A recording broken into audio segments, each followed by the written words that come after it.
Cyber నేరాల పట్ల అలాగే గుర్తు తెలియని వ్యక్తుల నుంచి వచ్చే ఫోన్ కాల్స్ మెసేజ్ల పట్ల అప్రమత్తంగా ఉండాలని సైబర్ పోలీసులు ప్రజల్ని ఎంత అప్రమత్తం చేసినా ఏదో ఒక విధానంలో సైబర్ కేటుగాళ్ళు అమాయక ప్రజలకు మాయమాటలు చెప్పి వాళ్ళ అకౌంట్లో ఉన్న డబ్బునంతా కాజేస్తున్నారు. హైదరాబాద్లో హనీ ట్రాప్ పేరుతో ఓ 81 ఏళ్ల వృద్ధుడి నుంచి స్కామర్స్ 7 లక్షల రూపాయలు కాజేశారు. హైదరాబాద్లో అమీర్పేటలో నివాసం ఉంటున్న ఓ 81 ఏళ్ల వృద్ధుడికి జూన్ నెలలో మాయా రాజ్పుత్ అనే మహిళ పేరుతో వాట్సాప్లో పలు వాట్సాప్ సందేశాలతో పాటు ఫోన్ కాల్స్ వచ్చేవి.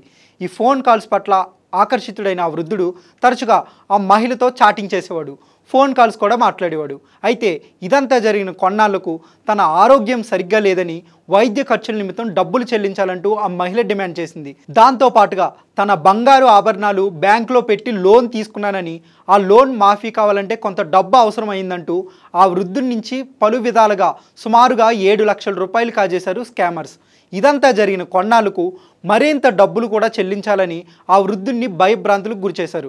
లేదంటే తనతో పాటు సన్నిహితంగా తీసుకున్న ఫోటోలతో పాటు చాటింగ్ను కూడా సోషల్ మీడియాలో అప్లోడ్ చేస్తామంటూ ఆ వృద్ధుడిని బెదిరించారు. స్కామర్స్ నుంచి బెదిరింపులు ఎక్కువ కావడంతో సైబర్ పోలీసులను ఆశ్రయించాడు ఆ వృద్ధుడు.